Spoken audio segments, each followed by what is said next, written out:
आपदामपहर्तारं दातारं सर्वसंपदां लोकाभिरामं श्रीरामं भूयो भूयो नमाम्यहम्।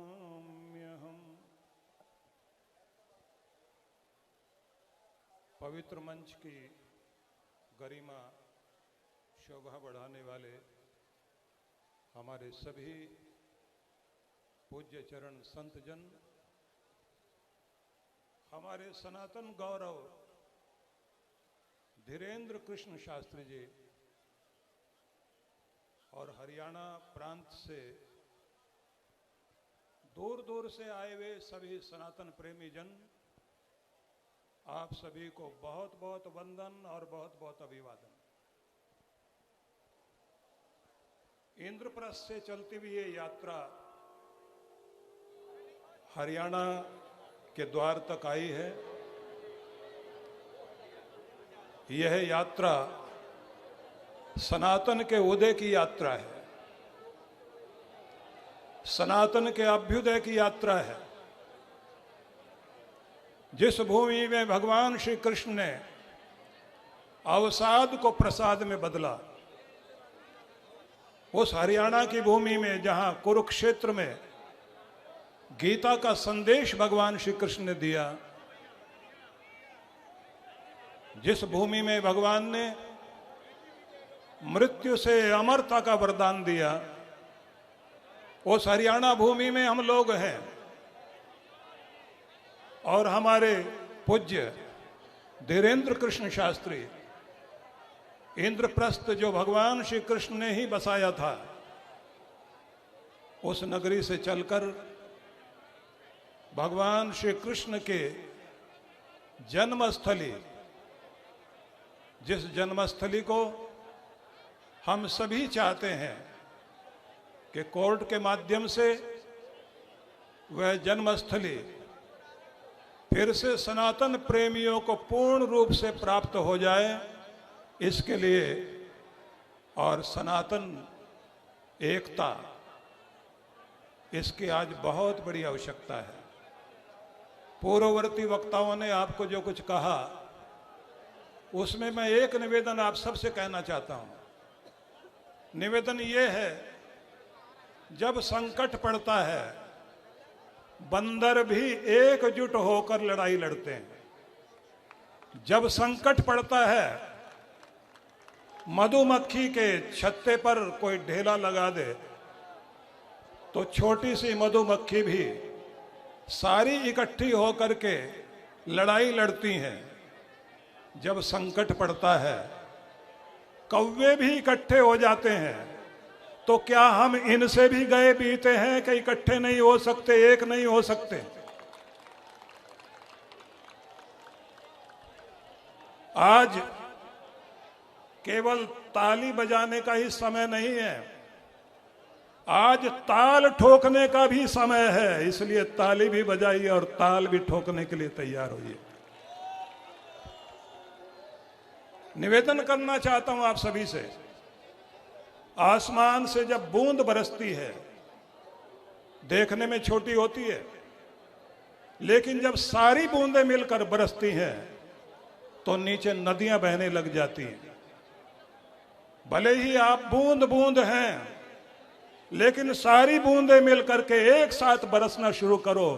अब प्रेम की नदी बहनी चाहिए, एकता की नदी बहनी चाहिए, और ये नदी पूरे संसार को दिखा दे कि सनातन की शक्ति क्या है। इसलिए निवेदन करना चाहता हूं आप सभी से, छोटे छोटे रेसे इकट्ठे करके रस्सी बनती है।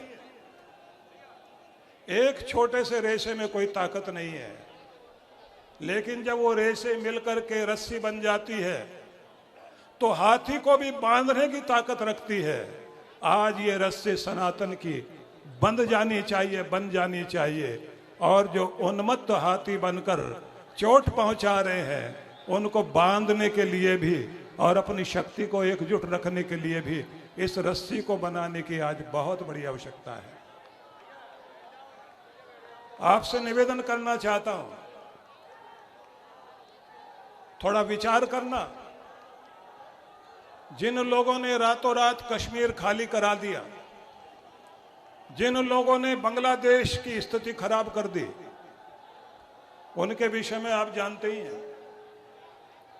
लेकिन मैं एक उपचार बताना चाहता हूं, एक समाधान देना चाहता हूं।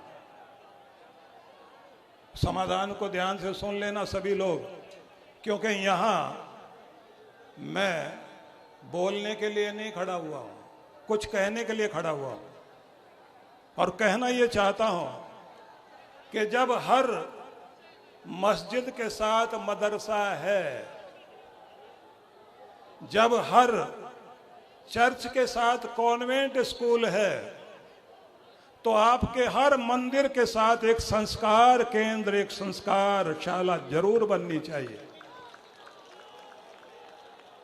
मैंने कुंभ के अवसर पर योगी आदित्यनाथ जी के सामने सनातन प्रेमी सभी साधु संतों के विषय में निवेदन करते हुए ये कहा था कि अगर सबके पास, साधु संतों के पास एक एक आश्रम है, अंग्रेजों ने हमारे 7 लाख गुरुकुल बंद किए थे, तो आज आवश्यकता है कि हर आश्रम में एक गुरुकुल खड़ा होना चाहिए। और तब एक आवाज आएगी कि आएंगे खत अरब से, जिनमें लिखा ये होगा गुरुकुल का ब्रह्मचारी हलचल मचा रहा है। क्योंकि आपके उपदेशक जब तक निकलेंगे नहीं, क्रांति होगी नहीं। मैं निवेदन ये भी करना चाहता हूं, आज संचार क्रांति का युग है। संचार क्रांति के इस युग में संचार के माध्यम से भी संस्कार क्रांति का कार्य हम सबको मिलकर करना चाहिए। मोबाइल फोन सबके हाथ में है, लेकिन इसके माध्यम से अगर हम संस्कार क्रांति करेंगे तो हमारा देश मजबूत हो सकता है, सनातन मजबूत हो सकता है, हिंदू शक्ति बन सकती है। इसलिए आप सबसे कहना चाहता हूं, आज विश्व को तुम्हारा ज्ञान चाहिए, कृष्ण चेतना के अनुयायी उठो। आज विश्व को तुम्हारा ज्ञान चाहिए, कृष्ण चेतना के अनुयायी उठो।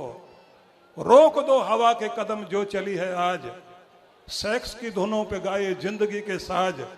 राष्ट्र को दहकता हुआ प्राण चाहिए, सेवा की पुकार के अनुयायी उठो। आज एक होने का समय है, मिलकर चलने का समय है। बहुत सारे वक्ता आपके सामने हैं, हम लोग रात दिन आपके सामने कुछ न कुछ कहते हैं, लेकिन आज जो मैंने निवेदन किया है, भारत देश सनातन धर्मी सबसे अधिक जिस ग्रंथ के आगे अपना माथा झुकाते हैं, हमारी गीता, हमारा वेद।